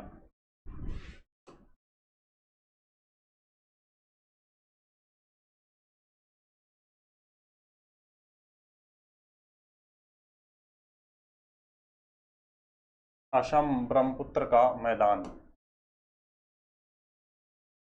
चौथा अपना कौन सा हो जाएगा, असम ब्रह्मपुत्र का। तो ये आपने हेडिंग डाल लें फटाफट से, और इसमें कुछ जो इम्पोर्टेंट बातें याद रखनी है। असम ब्रह्मपुत्र के मैदान की बात करें तो मुख्य रूप से इसका विस्तार कौन से राज्य में, असम राज्य में रहेगा। असम राज्य में बात करें तो जब ब्रह्मपुत्र नदी प्रवेश करती है तो ब्रह्मपुत्र नदी रैंप घाटी से होकर बहती है। रैंप घाटी से तात्पर्य क्या क्या रहेगा, पतली और सकरी घाटी, पतली और सकरी घाटी से होकर कौन सी नदी प्रवाहित होती है, असम नदी, सॉरी ब्रह्मपुत्र नदी यहाँ पे प्रवाहित होती है। और जब पतली घाटियों से ये प्रवाहित होगी तो बारिश के समय में पानी का जो बहाव है वो तेज हो जाएगा, पानी का जो जल स्तर है वो बढ़ जाएगा, जिसके कारण उन सकरी घाटियों में क्या उफान आ जाता है, और उस उफान के कारण क्या है, उस क्षेत्र में बाढ़ आ जाएगी। तो आपसे पूछ लिया जाए भारत में सर्वाधिक बाढ़ग्रस्त राज्य कौन सा है, तो वो कौन सा रहेगा, असम रहेगा। ठीक है, असम रहेगा। और इस असम राज्य में हम बात करें तो ये जो ब्रह्मपुत्र नदी है ये सबसे बड़े नदी द्वीप का निर्माण करती है। कौन से नदी द्वीप का, मांझुली नदी द्वीप का।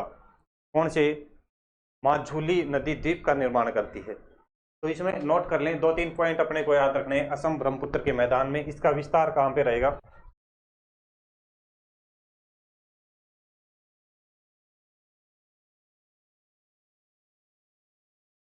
विस्तार कहाँ पर? असम में। मुख्य रूप से विस्तार कहाँ पर रहेगा? असम में। नेक्स्ट पॉइंट नोट करें, ब्रह्मपुत्र नदी, ब्रह्मपुत्र नदी रैंप घाटी से, रैंप घाटी से यानी कि पतली और सकरी घाटी से, पतली और सकरी,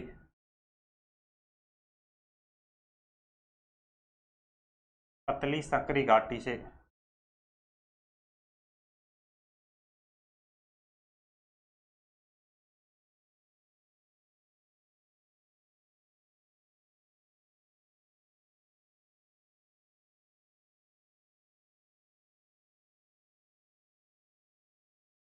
पतली सकरी घाटी से प्रवाहित होती है। ब्रह्मपुत्र नदी रैंप घाटी यानी कि पतली सकरी घाटी से प्रवाहित होती है, जिसके कारण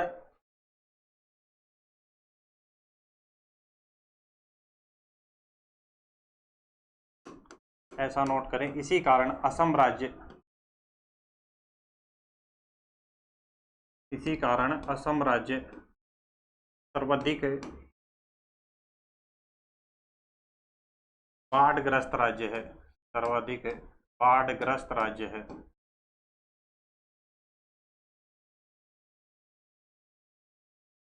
आपसे पूछ लिया जाए भारत का सर्वाधिक बाढ़ग्रस्त राज्य है तो वो कौन सा हो जाएगा? असम राज्य। कौन सा? असम राज्य। जब इस ब्रह्मपुत्र नदी की बात करते हैं, पतली सकरी घाटियों से प्रवाहित होती है, तो जब नदियों में उफान आएगा तो ये अनेकों धाराओं में विभाजित हो जाती है। पतली सकरी घाटियों से जब ये प्रवाहित होगी,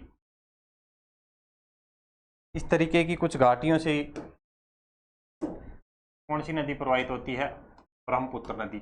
और जब इन घाटियों में उफान आएगा बारिश के समय में, तो ये क्या है? अलग अलग अनेकों धाराओं में विभाजित हो जाती है, अनेकों धाराओं में विभाजित हो जाती है। और अनेकों धाराओं में विभाजित होने के कारण मध्य के जो भूमि के जो टुकड़े बच जाते हैं, तो वहां पे द्वीपों का निर्माण हो जाता है। और जो ये द्वीपों का निर्माण होता है, ये द्वीप कहलाते हैं नदी द्वीप। ये द्वीप क्या कहलाएंगे? नदी द्वीप कहलाते हैं। और इस तरीके के नदी द्वीपों की बात करें तो जो ये ब्रह्मपुत्र नदी है, विश्व का सबसे बड़ा नदी द्वीप बनाती है, विश्व का सबसे बड़ा नदी द्वीप बनाती है। कौन सा? मांझुली नदी द्वीप। कौन सा हो जाएगा? मांझुली नदी द्वीप।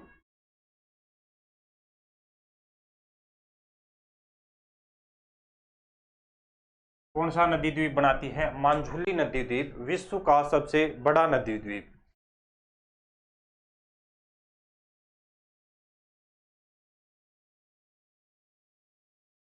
ठीक है।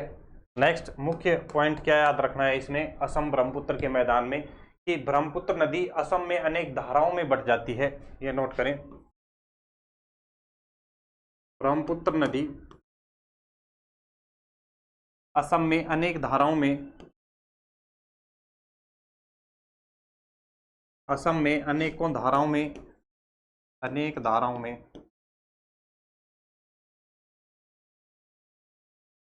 असम में अनेक धाराओं में विभाजित हो जाती है।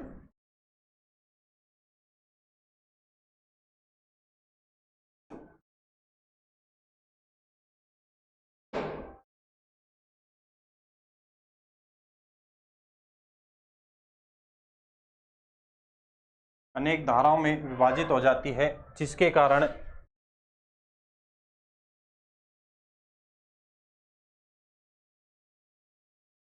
अनेकों नदी द्वीपों का निर्माण होता है, अनेकों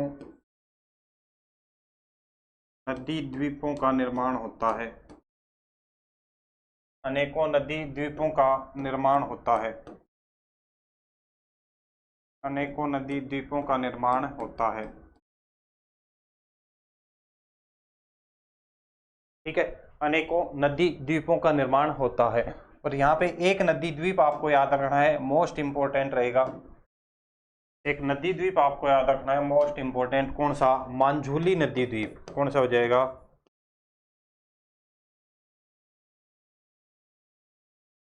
मांझुली नदी द्वीप।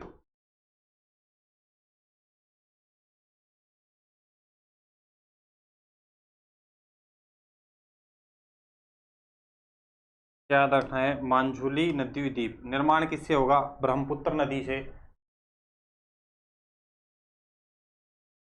तो इस मांझुली नदी द्वीप में 2 पॉइंट याद रखने हैं। निर्माण किससे होगा? ब्रह्मपुत्र नदी से।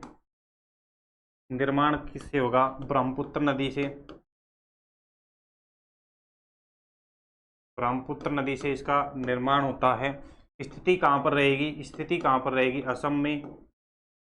इसकी स्थिति कहाँ पर रहेगी? असम में। और इसमें मोस्ट इंपॉर्टेंट बात क्या रहेगी कि विश्व का सबसे बड़ा नदी द्वीप, विश्व का सबसे बड़ा नदी द्वीप, विश्व का सबसे बड़ा नदी द्वीप, विश्व का सबसे बड़ा नदी द्वीप कौन सा हो जाएगा? मांझुली नदी द्वीप। ठीक है। और इसके क्षेत्रफल की अगर बात की जाए तो इसका क्षेत्रफल लगभग कितना रहेगा? 2400 किलोमीटर। क्षेत्रफल क्या हो जाएगा? लगभग 2400 किलोमीटर। 2400 kilometre square. क्षेत्रफल क्या हो जाएगा? 2400 किलोमीटर स्क्वायर।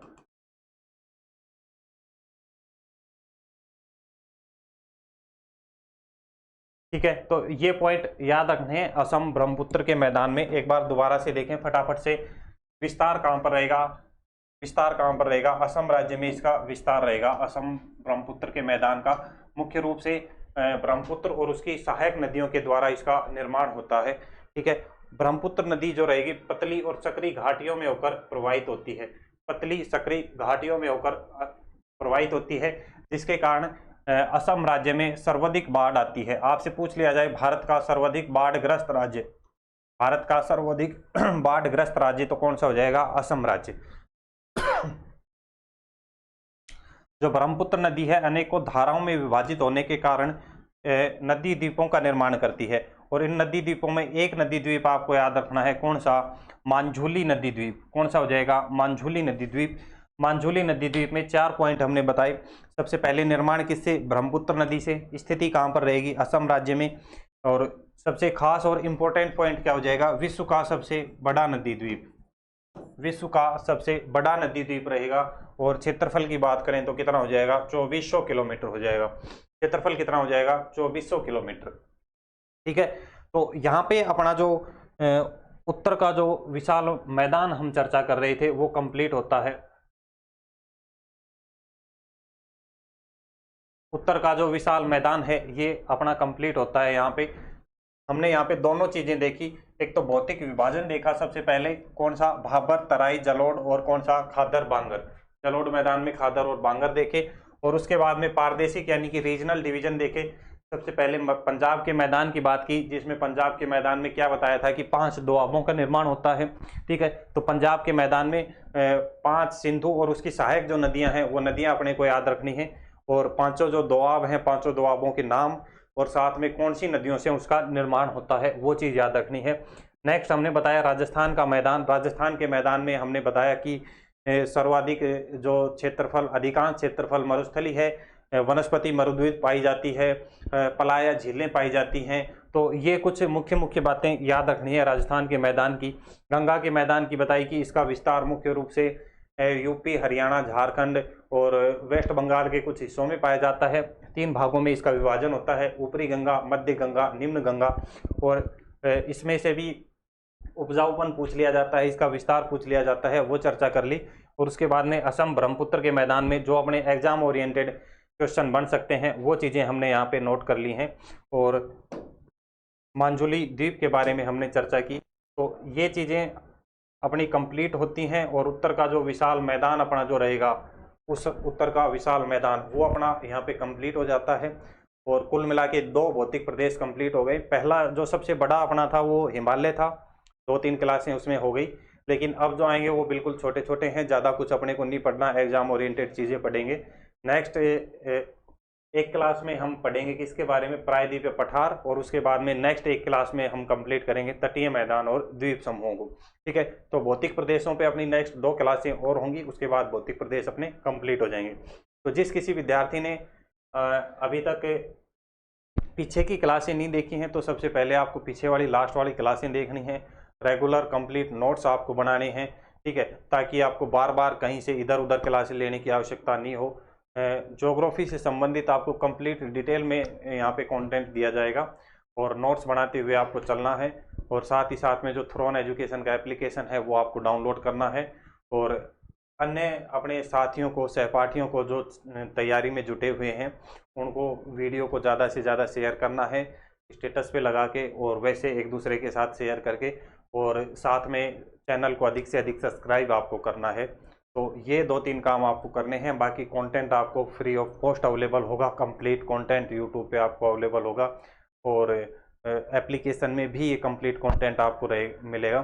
तो ये सारी चीज़ें आपको सुविधाएं मिलेंगी। आपको बस ओनली करना ये है कि चैनल को सब्सक्राइब करना है, वीडियो को ज़्यादा से ज़्यादा शेयर करना है। ठीक है, तो सभी दोस्तों को आज के लिए धन्यवाद और हम मिलते हैं एक नेक्स्ट क्लास में जिसमें हम प्रायद्वीपीय पठार के बारे में चर्चा करेंगे। नेक्स्ट क्लास जो अपनी कल की रहेगी उसमें। ठीक है, तो आप यहाँ तक चीज़ें कंप्लीट नोट्स कर लें और पीछे की क्लासें अगर नहीं देखी हैं तो वो आप ज़रूर से देखें। ठीक है, ओके, धन्यवाद।